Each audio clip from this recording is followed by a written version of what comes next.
एक राज्य में पटवारी बोलकर घी पराठा बेचने वाला एक व्यक्ति बहुत फेमस था।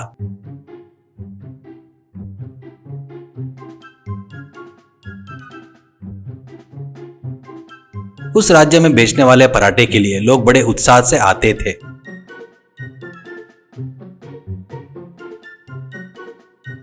उनको रुद्र बोलकर एक लड़का रहता है। वो बहुत ही बुद्धिमान था। ऐसे ही रहते हुए एक दिन उस राज्य के राजा के पास राजा का मंत्री आता है। अब राजा से मंत्री, महाराज मेरी परिस्थिति बिल्कुल ठीक नहीं है। इस बीच मेरी तबीयत बिल्कुल भी ठीक नहीं रह रही है। मुझे इस पदवी से छुट्टी दे दो, कहने के लिए आया हूँ। ऐसा कहता है। इससे महाराज, देखिए महामंत्री, आप अभी तक हमारे राज्य के लिए बहुत सेवा की है, इसलिए आप ही एक नए मंत्री को ढूंढकर चुनकर हमको सौंप कर जाइए। ऐसा कहता है। इसके लिए ठीक है कहकर मंत्री अगले दिन गांव में लोगों के लिए ढिंढोरा पिटवाते हैं। राज्य में रह रहे जवान युवकों को बुलाता है तो युवक आकर अपने अपने कला धनुष विद्या में युद्ध कला में हिस्सा ले रहे थे। ऐसे कुछ दिन स्पर्धा चल रहा था।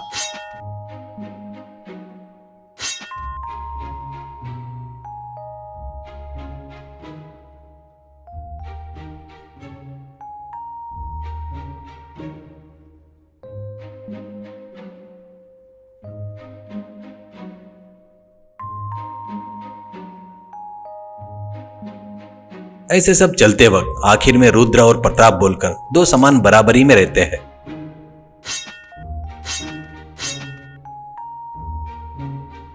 अब उन दोनों को महाराज के पास महामंत्री लेकर जाते हैं। उस राज्य में दोनों सभी विद्याओं में समान बराबर रहने से राजा बहुत खुश होते हैं, पर उनको एक व्यक्ति ही चाहिए था। तो राजा, देखिए महामंत्री जी, मंत्री पद एक ही है, इसलिए इन दोनों में से कौन बुद्धिमान है और कौन इस पद का सही दावेदार है, वो भी आप ही इसका निर्णय लो। ऐसा कहते हैं। तो मंत्री ठीक है करके बोलते हैं।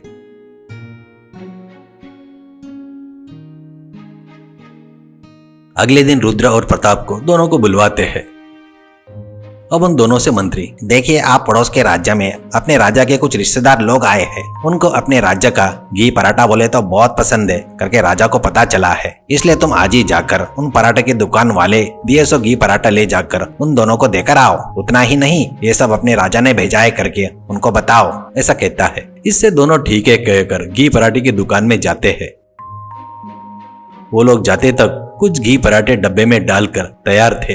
इससे वो दोनों एक एक डिब्बा उठाकर अपने अपने दिशा में निकलते हैं। ऐसे वो लोग जंगल के रास्ते से जाते रहते हैं। वो लोग ऐसे कुछ दूर जाने के बाद प्रताप को बहुत भूख लगती है। इससे उसके पास के डिब्बा खोलकर देखता है तो उसमें एक चिट्ठी लिखी थी। उसमें महाराज आपके लिए 300 पराठे भेज रहे हैं, बढ़िया खाकर खुश हो जाओ करके लिखा था। तुरंत प्रताप बहुत सोचता है। तुरंत 5 पराठे फटाफट खा लेता है।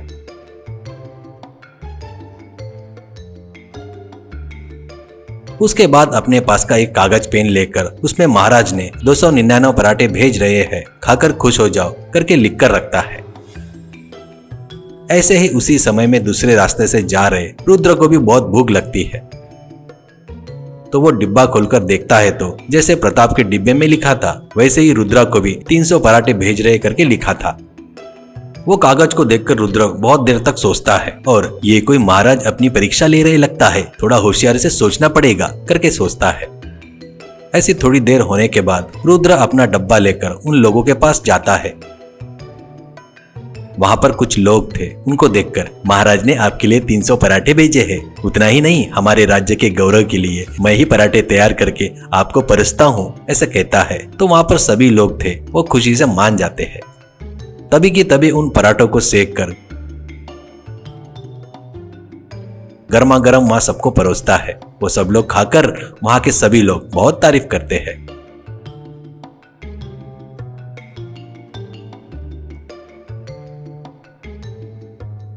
उसी समय प्रताप आकर उसने लाए 100 पराठे को सिर्फ डब्बे के साथ रखकर महाराज जी ने 299 पराठे भेजे हैं, ये लोग कहकर देकर वापिस आ जाता है।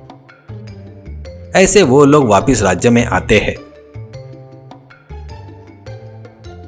राज्य में आते ही महामंत्री उन दोनों को दिए हुए चिट्ठियों को दोनों को दिखाता है। अब मंत्री जी प्रताप से, प्रताप 300 भेजे थे ना, तो तूने भूख लगी तो खा लिया, तो फिर वैसे किए तो राजा की इज्जत जाएगी ना, हम लोग ने तो 300 बताए थे, ये कैसे हो गया, ऐसे कहता है। तो प्रताप सिर झुकाकर, बहुत भूख लगी थी, मुझे क्षमा कीजिए, कहकर सिर झुकाकर खड़ा हो जाता है। उसके बाद रुद्र से मंत्री, रुद्र तूने भी कुछ नहीं खाया ना, कम से कम मुझे पता है हिम्मत नहीं होती है वैसे जाने के लिए, तो तू बगैर खाए 300 पराठे कैसे देकर आया, ऐसा कहता है। तो रुद्र, बाबूजी मैंने भी मेरी भूख मिटाया है, कैसे बोले तो पराठे तो गोल में रहते हैं ना, वो परत थोड़ा थोड़ा निकाल कर खाते हुए एक एक परत को खा लिया। उसके बाद उन लोगों को देकर अपने राज्य का नाम गलत नहीं होना करके मैं खुद ही उनको पराठे गर्म करके वहाँ पर उनको परोस कर आया हूँ। इससे वो लोग बहुत खुश हो गए। उतना ही नहीं, महाराज की बहुत तारीफ भी की है। महाराज को उन लोगों ने धन्यवाद बोलो करके बताने को कहा है। वो सब सुनकर एकदम महाराज तालियां बजाते हैं।